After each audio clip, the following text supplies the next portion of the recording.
Hello, hello. So I'm going to do a little video here on intersections. So let me not do that.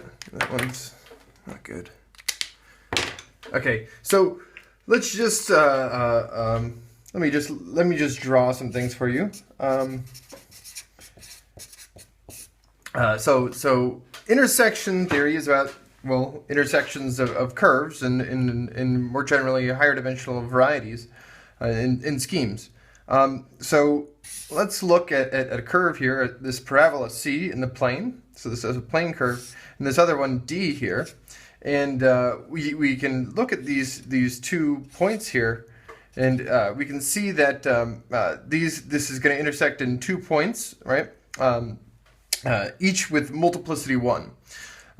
So sometimes we take this point here, Z, let's call this point here Z, and we say that the multiplicity of at Z, the intersection multiplicity of C and D at Z is 1. Okay, so that's that. So let me give you another example. We could do the same thing with the same parabola here, and we can move this line over here. Okay, and so what kind of happens is these 2 points collapse, and at this is this new one, D. I'll also call it D, and at this point here, the intersection multiplicity of these 2 curves is going to be equal to 2. So this is the kind of like the most basic thing. Let's talk about the algebraic setup of these things. Okay, so the algebraic setup. What we've done is we'll really have kind of like 2 curves. C is going to be defined by this equation, y squared minus x is equal to 0, and then D is going to be defined by another equation, x minus a is equal to 0. And so let's say we're working over the complex numbers in this example. Okay, so we can relate this information, these multiplicities, to information about the coordinate ring. So the intersection of these 2 things, so the coordinate ring of the intersection of these 2, okay. This thing is, well, it sits in the plane, the affine plane, so that's 2 coordinates. And we mod out by y squared minus x and x minus a. Okay, so we can just set x is equal to a in this equation. And this becomes, this expression, this thing becomes c of y mod out by y squared minus a. Okay, and since we're working over this algebraically closed field, this thing breaks up into a direct sum of 2 things here. So y minus the square root of a, and direct sum y plus the square root of a. So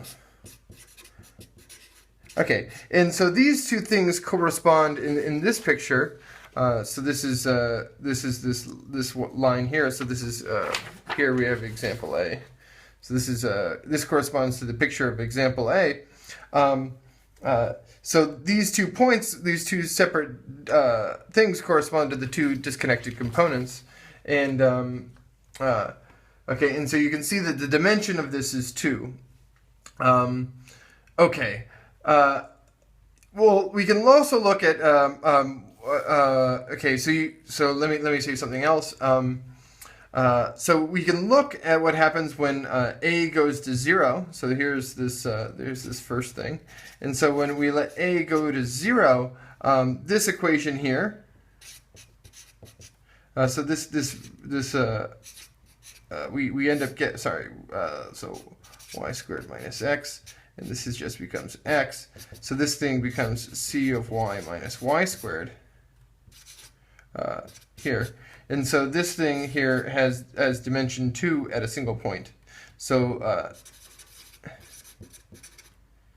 2, a point. Okay, so really what we're actually going to be doing is we're going to be looking at, so let me say what's going on here. So what's going on here is that, so let me give you kind of a preliminary definition. So a first definition of intersection multiplicity.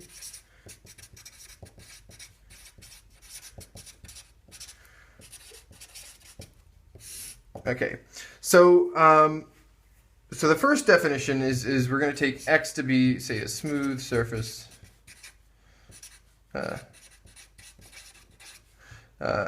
And then we're going to take, let's say, V and W curves on X. Okay, and then we'll say Z is going to be a point where they intersect.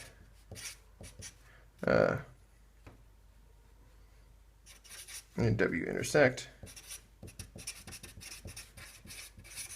Okay, and so like maybe here's here's X. Okay, and then we could have some curve here, like so, and then we could study points like so. Okay, and so this is supposed to be signifying that these go to 1. So maybe here's W, and then here's V, this line here, and then we have this point here Z. Okay, so what we can do is we can define I of Z of VW to be equal to, so the dimension of, then we take the local ring at the point, and we divide by here, F and G, and so F is a local parameter at Z,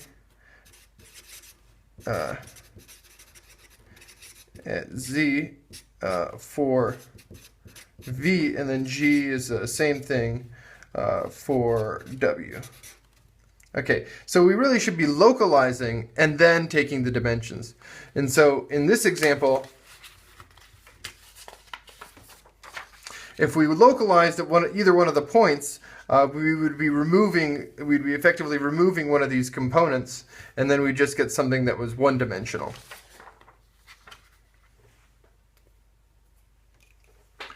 Okay.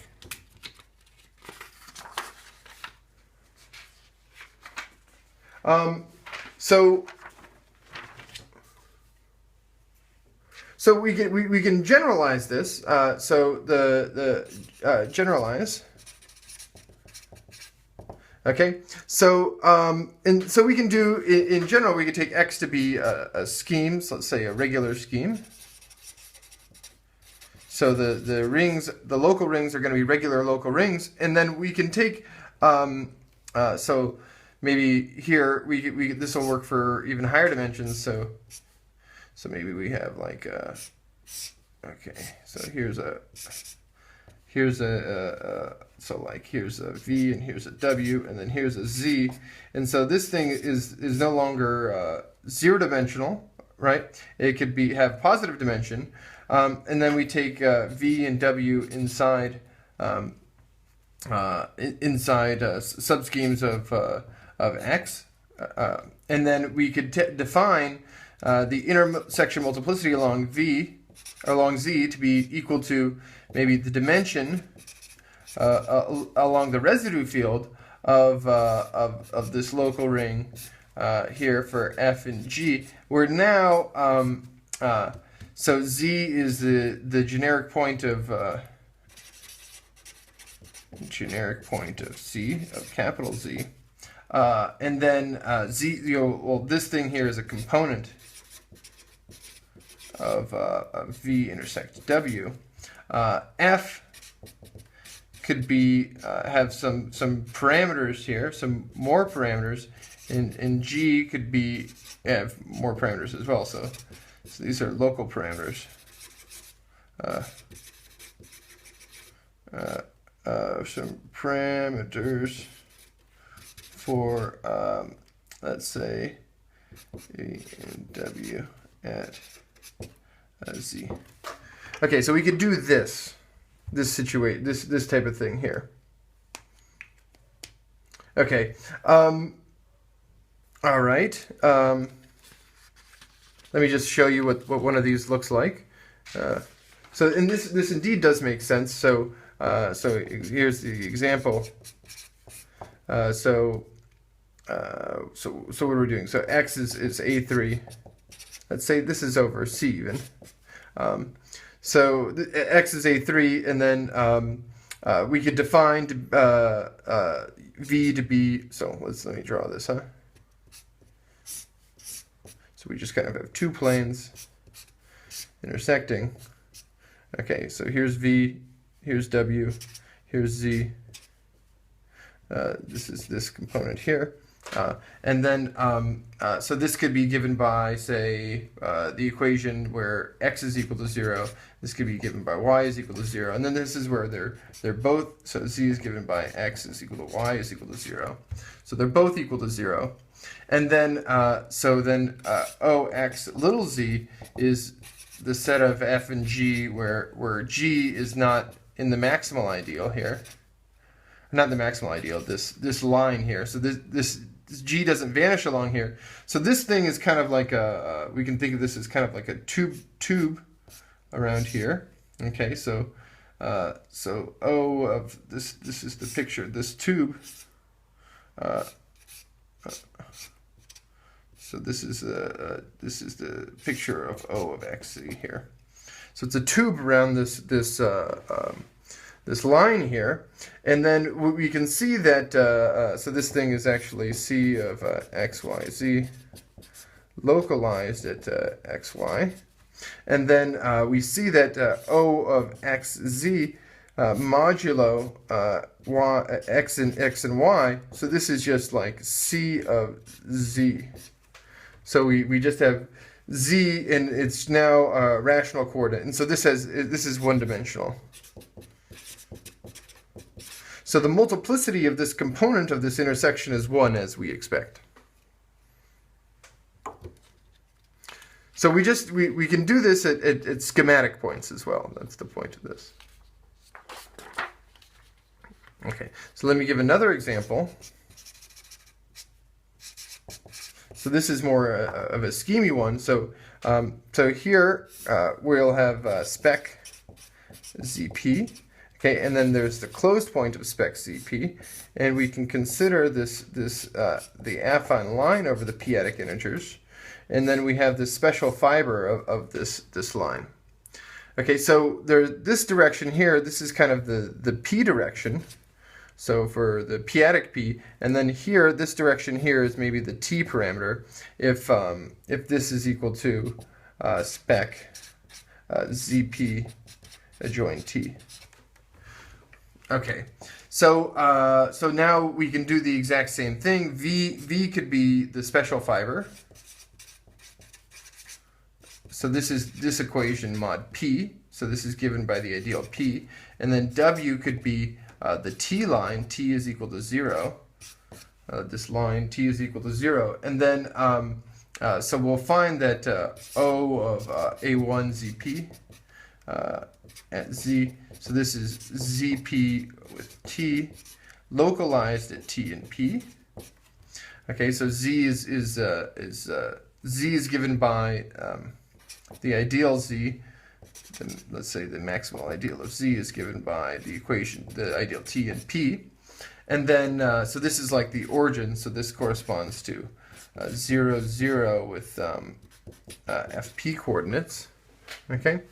And then we find that this thing here, mod t and p, is this thing mod t and p, which is just fp, which is one-dimensional. One-dimensional. Okay, so that says that so we have this line here is where p is equal to 0. This is where t is equal to 0. So this is the t coordinate. The t line is going this way, and so they intersect in the special fiber here, where both mod p and t is equal to 0. Okay, so playing around with these, you can start to see maybe these rings here will start to get weird, and maybe the notion of dimension will not be so well behaved.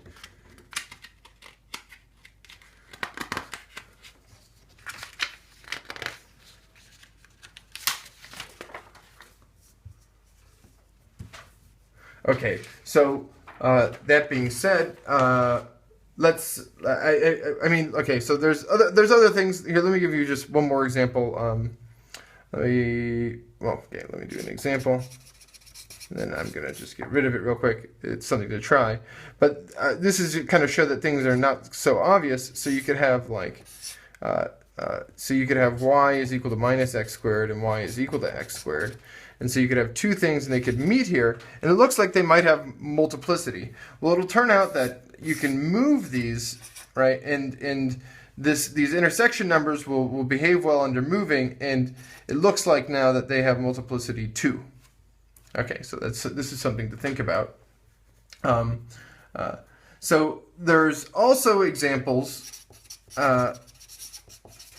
where let's say that you could have something maybe and again in this A1ZP, you could take this polynomial here, t minus p squared, and then you could have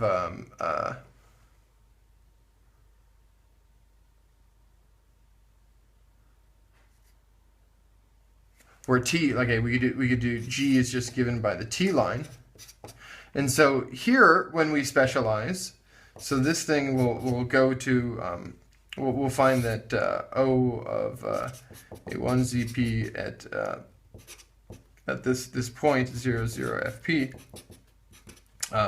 So modulo FG. So this will be isomorphic to Z mod P squared, or ZP mod P squared. Okay, and so this is not a vector space. And so the dimension thing is not nice.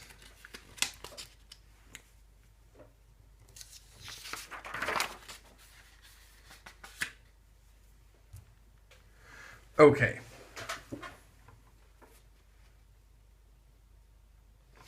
Okay, so in general, this is how we're going to define the intersection multiplicity. And so let me say this is Serre's definition, and there's a lot that goes up with this, that's going on with this. So okay, so we can just take X regular scheme. I think that's all we need, a regular scheme. So and then we can take any two arbitrary subschemes, and we can take another scheme Z, and we can just define IZVW to be the sum. Well, okay, actually, let's not do this. Sum over Z's, okay, where we take the length of let's say with respect to O and Z, and so little z is going to be the generic point of here of the ith tor of of two things. Let's call this star and dagger, where star is this is O of x at Z modulo I of V, and dagger is O of x of Z modulo I of W. Okay, and so little z is the generic point of big Z. Okay, so there's this really complicated looking definition here. So when the higher tors vanish, this will just be the same thing. So this thing here, so when the tors go away, i's vanish for I bigger than 0, then this just becomes the tensor product, and so this becomes this becomes star tensor over this thing over this OXZ. Okay, and then this corresponds to the intersection, because we know that tensor products correspond to fiber products, and fiber products of things correspond to intersections. Okay, and so then length in nice cases will just become the dimension. Let me say why this is necessary. So there's kind of an example that we can do. So this is 3 planes in A4 meeting at single points. Okay, so we could take maybe A, B, and C. So this is going to be given by the equation xy. This is going to be given by the equation x minus z, y minus w, and this could be given by the equation y, z. Okay, and so it's a fact that that each of these is so these all are going to be intersect once at the origin. B intersects C, and A intersects C have intersect with multiplicity 1.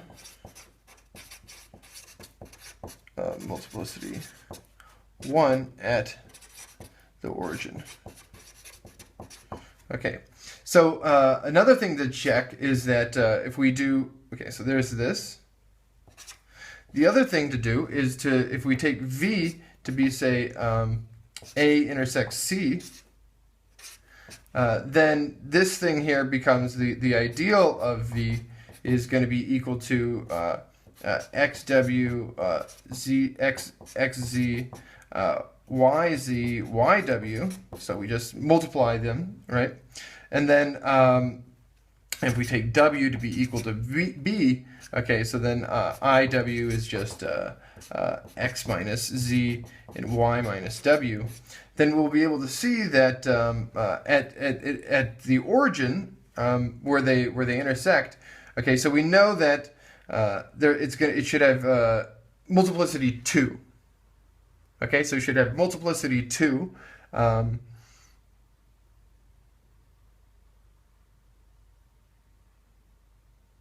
right, and then so then what do we have? So then let's compute out what the coordinate ring looks like. W, and then we mod out by all these things, x, w, z, x, w, y, x, w, x, z, y, z, y, w, x minus z, y minus w, and this is equal to c of x minus y over x squared xy y squared. So we just kind of replace these in there, and then this is three-dimensional. Okay, and so since we expect the intersection to be 2 in this example, I didn't explain that very well, but we do. It shows that in this formula here,